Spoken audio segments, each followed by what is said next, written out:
بسم اللہ الرحمن الرحیم الحمد للہ الذی عافانی فی عین البلاء والصلاة والسلام علی خاتم الانبیاء الصلاة والسلام علیک یا رسول اللہ وعلی آلک وصحابک یا خاتم النبیین۔ اویسی اسلامک چینل میں آپ کو خوش آمدید کہتے ہیں۔ آج ہم ریاض الصالحین کی حدیث نمبر 2 پڑھنے کی سعادت حاصل کر رہے ہیں۔ اس سے پہلے جو حدیث گزری ہے وہ پہلی حدیث تھی جس کو روایت کرنے والے حضرت عمر فاروق اعظم رضی اللہ تعالیٰ عنہ تھے۔ حضرت عمر رضی اللہ تعالیٰ عنہ کا جو نام ہے وہ عمر ہے، ان کی کنیت ابو حفص ہے، لقب فاروق ہے، والد کا نام خطاب ہے۔ حضرت عمر فاروق اعظم رضی اللہ تعالیٰ عنہ کا جو وصال ہوا وہ 1 محرم الحرام کو ہوا، اور سیدنا صہیب رومی رضی اللہ تعالیٰ عنہ نے حضرت عمر کی نماز جنازہ پڑھائی۔ حضرت عمر فاروق اعظم رضی اللہ تعالیٰ عنہ نے 539 حدیثیں روایت کی ہیں۔ آج ہم دوسری حدیث پڑھیں گے، اور اس حدیث کی جو راویہ ہیں وہ ام عائشہ صدیقہ رضی اللہ تعالی عنہا ہیں۔ بسم اللہ الرحمن الرحیم۔ وعن ام المؤمنین ام عبد اللہ عائشہ رضی اللہ عنہا قالت قال رسول اللہ صلی اللہ علیہ وسلم یغزو جیشن الکعبۃ فَإِذَا كَانُوا بِبَيْضَاءَ مِنَ الْأَرْضِ يُخْسَفُ بِأَوَّلِهِمْ وَآخِرِهِمْ۔ قالت قلت یا رسول اللہ كيف يخسف بأولهم وآخرهم وفيهم أسواقهم ومن ليس منهم؟ قال يخسف بأولهم وآخرهم ثم يبعثون على نياتهم متفق علیہ۔ هذا لفظ البخاری۔ سیدتنا ام عبداللہ ام المؤمنین ام عائشہ صدیقہ رضی اللہ تعالیٰ عنہ سے روایت ہے، قالت فرماتی ہیں قال رسول اللہ صلی اللہ علیہ وسلم، رسول اللہ صلی اللہ علیہ وسلم نے ارشاد فرمایا، یغزو جیشن الکعبۃ، ایک لشکر حملہ آور ہوگا کعبے پر، فَإِذَا كَانُوا بِبَيْضَاءَ مِنَ الْأَرْضِ، پس جب وہ لشکر ایک چٹیل میدان میں پہنچے گا، یخسف، دھنسا دیا جائے گا، بِأَوَّلِهِمْ وَآخِرِهِمْ، اس لشکر میں سے پہلے آدمی سے لے کر آخری آدمی تک تمام کے تمام دھنسا دیے جائیں گے زمین میں۔ قالت، ام عائشہ صدیقہ فرماتی ہیں کہ قلت، میں نے عرض کی، یا رسول اللہ کیف یخسف بأولہم وآخرہم، یا رسول اللہ کیسے تمام کے تمام اگلے پچھلے کیسے دھنسائے جائیں گے؟ وفیہم، حالانکہ ان کے اندر ان لوگوں میں اسواقہم، بازار والے بھی ہوں گے، دکان والے بھی ہوں گے، ومن لیس منہم، اور وہ بھی ہوں گے جو ان لوگوں میں سے نہیں ہوں گے۔ قال، مصطفیٰ کریم نے ارشاد فرمایا، یخسف بأولہم وآخرہم، تمام اگلے پچھلے تمام دھنسا دیے جائیں گے، ثم یبعثون، پھر وہ سب کے سب اٹھائے جائیں گے، علی نیاتہم، اپنی نیتوں پر۔ متفق علیہ، ھذا لفظ البخاری، یہ بخاری شریف کے الفاظ ہیں۔ حضرات سامعین، اس حدیث میں ہے کہ ایک لشکر خانہ کعبہ پر حملہ آور ہوگا، لوٹ مار کی غرض سے چڑھائی کرے گا۔ اب وہ لشکر کون سا ہوگا، کب آئے گا، تو ایک یہ غیبی خبر ہے جو کہ مصطفیٰ کریم نے ارشاد فرمائی ہے۔ یہ کب آئے گا، کون ہوگا، یہ اللہ اور رسول بہتر جانتے ہیں۔ تو یہ لشکر جب مقام بیضا پر پہنچ جائے گا تو اسی جگہ پر یہ لشکر پورا کا پورا پہلے آدمی سے لے کر آخری آدمی تک جتنے بھی لوگ ہوں گے سب کے سب زمین کے اندر دھنسا دیے جائیں گے، زمین کے اندر دھنس جائیں گے۔ تو اب کوئی بھی بندہ اس میں سے نہیں بچے گا۔ جب اماں عائشہ صدیقہ رضی اللہ تعالی عنہا نے یہ سنا تو وہ تعجب کرتے ہوئے انہوں نے بارگاہ مصطفیٰ میں عرض کی، یا رسول اللہ، اس لشکر میں تو وہ لوگ بھی ہوں گے کہ جو اس لشکر کے جو لوگ ہیں ان میں سے نہیں ہوں گے۔ کوئی جو ہے وہ بازار میں گیا ہوگا، خریداری کر رہا ہوگا یا دکان والا ہوگا، ان لوگوں نے دیکھا ہوگا کہ یہ لوگ جو ہے وہ جا رہے ہیں تو وہ بھی ساتھ ہو گئے ہوں گے، وہ بھی ساتھ چلے گئے ہوں گے، اور اس لشکر میں وہ لوگ بھی ہوں گے کہ جو اس لشکر والوں میں سے نہیں ہوں گے۔ تو مصطفیٰ کریم نے ارشاد فرمایا کہ سب کے سب بندے سب کے سب دھنسا دیے جائیں گے، پھر قیامت کے دن جب اٹھائے جائیں گے تو وہ اپنی نیتوں پر اٹھائے جائیں گے۔ تو اس حدیث سے یہ بھی معلوم ہوا کہ یہ جو لشکر خانہ کعبے پر معاذ اللہ حملہ آور ہوگا تو ظاہر ہے یہ لشکر برا ہوگا، یہ برا ہے، یقیناً برا ہے۔ اور اس حدیث سے معلوم ہوا کہ برے لوگوں کی جو صحبت ہے وہ بھی بری ہے۔ برے لوگ جہاں پر بیٹھے ہوں، پتہ ہو، کنفرم ہو کہ یہ برے ہیں، تو ان کے ساتھ نہیں بیٹھنا چاہیے، کیونکہ اللہ نہ کرے کہ کوئی نقصان ہو جائے۔ جیسے برے لوگ ہیں، اگر ان پر کوئی عذاب آیا تو پھر ان کے ساتھ جو اچھے لوگ اگر بیٹھنے والے ہیں ویسے جا کر بیٹھ گئے تو پھر ظاہر ہے وہ عذاب ان پر بھی ہوگا، دونوں پر ہوگا۔ جیسے کہ اس لشکر کے اندر جو لشکر کے جو مختص لوگ تھے وہ تو ہیں ہی برے، لیکن جو اگر دوسرے بندے ویسے ہی ساتھ چلے گئے اور اگر وہ اچھے ہوں تو تب بھی لشکر کی وجہ سے یہ بھی گئے عذاب میں۔ تو لہٰذا جہاں معلوم ہو، کنفرم ہو کہ یہ جگہ بری ہے تو نہیں جانا چاہیے، یہ لوگ برے ہیں تو نہیں جانا چاہیے، ان لوگوں کے ساتھ نہیں بیٹھنا چاہیے۔ اچھوں کی صحبت اچھی ہے، بروں کی صحبت بری ہے۔ اس حدیث کی جو راویہ ہیں وہ اماں عائشہ صدیقہ طیبہ طاہرہ رضی اللہ تعالی عنہا ہیں، اور حضرت اماں عائشہ صدیقہ رضی اللہ تعالی عنہا کا جو نام ہے وہ عائشہ ہے، عائشہ صدیقہ لقب بھی ہے، اور ایک اور لقب بھی ہے حمیرہ۔ اماں عائشہ صدیقہ کی کنیت ہے ام عبداللہ، اور والد صاحب کا نام ہے حضرت ابو بکر صدیق رضی اللہ تعالی عنہ، والدہ کا نام ہے زینب۔ اماں عائشہ صدیقہ رضی اللہ تعالی عنہ کا جو نکاح ہوا مکہ میں ہوا،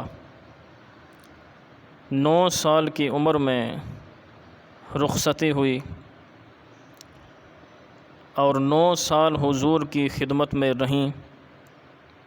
پھر مصطفیٰ کریم کا وصال ہوا تو تقریباً 40 سال تقریباً یہ حضور کے بعد رہیں۔ ٹوٹل عمر اماں عائشہ صدیقہ کی 63 سال بتائی جاتی ہے۔ غزوہ احد میں اماں عائشہ صدیقہ شریک ہوئیں، اور اماں عائشہ صدیقہ رضی اللہ تعالی عنہا نے 2210 حدیثیں روایت کی ہیں۔ اما عائشہ صدیقہ کا وصال ہوا 17 رمضان کو، اور نماز جنازہ پڑھائی سیدنا ابو ہریرہ رضی اللہ تعالی عنہ نے۔ اب اس کے اندر اس حدیث میں جو افعال استعمال ہوئے ہیں، ان میں سے جو پہلا فعل ہے وہ ہے قالت۔ قالت صیغہ واحد مؤنث غائب ہے، فعل ماضی مثبت معروف ہے، سہ اقسام میں فعل، شش اقسام میں ثلاثی مجرد، ہفت اقسام میں اجوف واوی ہے، اسباب نصر ینصر۔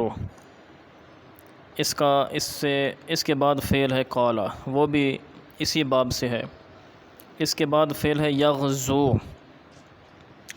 یغزو، غزا یغزو، جنگ کرنا، اسی لفظ سے غازی بنا، قاضی کے وزن پر۔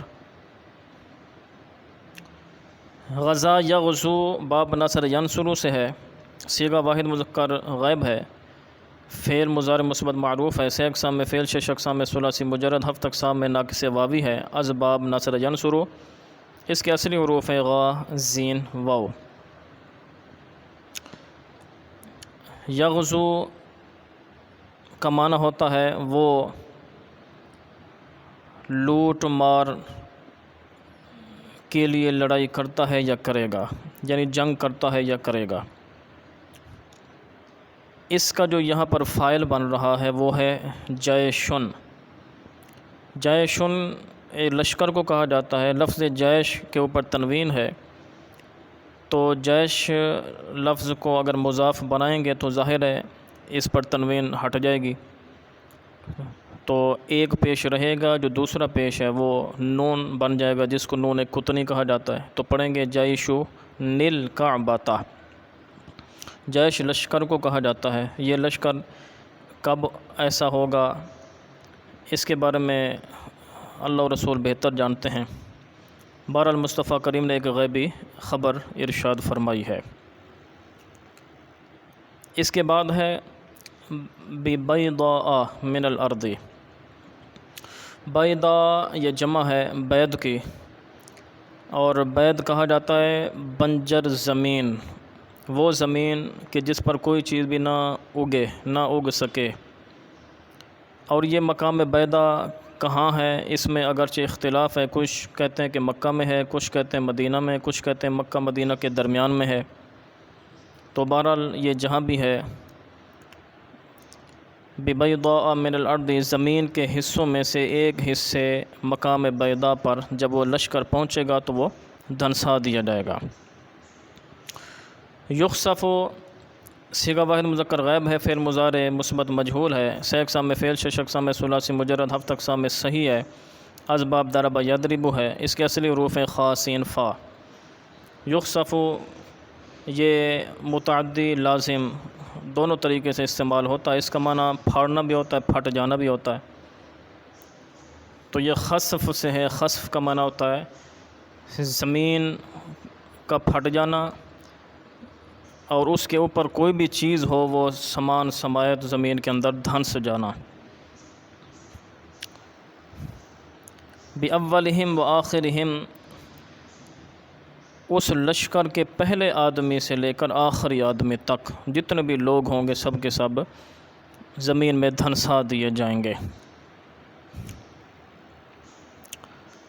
قالت فعل ہے، قلت فعل ہے، قلت واحد متکلم کا صیغہ ہے، اس کا معنی ہوتا ہے میں نے کہا، میں نے عرض کی، ماضی کا صیغہ ہے، باب وہی ہے جو گزر چکا نصر ینصر سے، یخسف بھی آگے جو ہے وہ گزر چکا ہے۔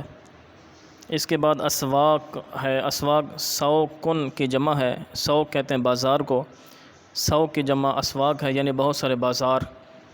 تو اس لشکر کے اندر تو بہت سارے بازاری لوگ، یعنی جو بازار میں دکانداری کرتے ہیں یا کوئی وہیں رہتے ہیں یا کوئی اس طرح کا کام کرتے ہیں، تو وہ بھی لشکر کے ساتھ ہو گئے، تو وہ بھی اس لشکر کی وجہ سے وہ بھی زمین میں دھنسا دیے جائیں گے۔ اس کے بعد ہے یبعثون فعل۔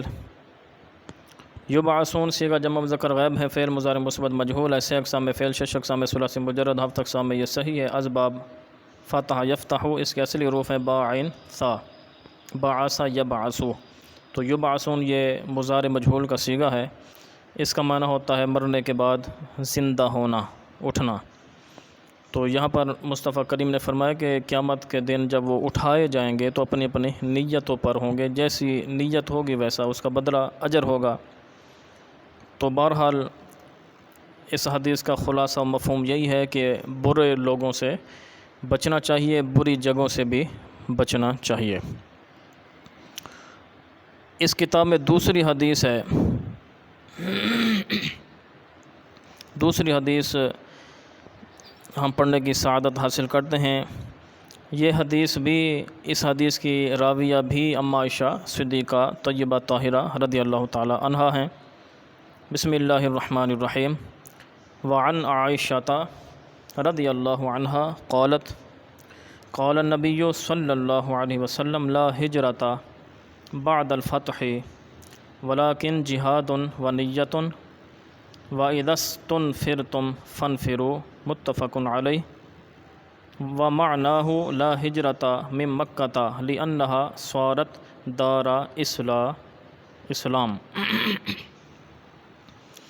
اما عائشہ صدیقہ رضی اللہ تعالیٰ عنہ سے روایت ہے، فرماتی ہیں مصطفیٰ کریم صلی اللہ علیہ وآلہ وسلم نے ارشاد فرمایا، لا ہجرت بعد الفتح، فتح مکہ کے بعد ہجرت نہیں ہے، ولیکن جہاد و نیت، اور لیکن جہاد اور نیت یہ دونوں چیزیں ہیں۔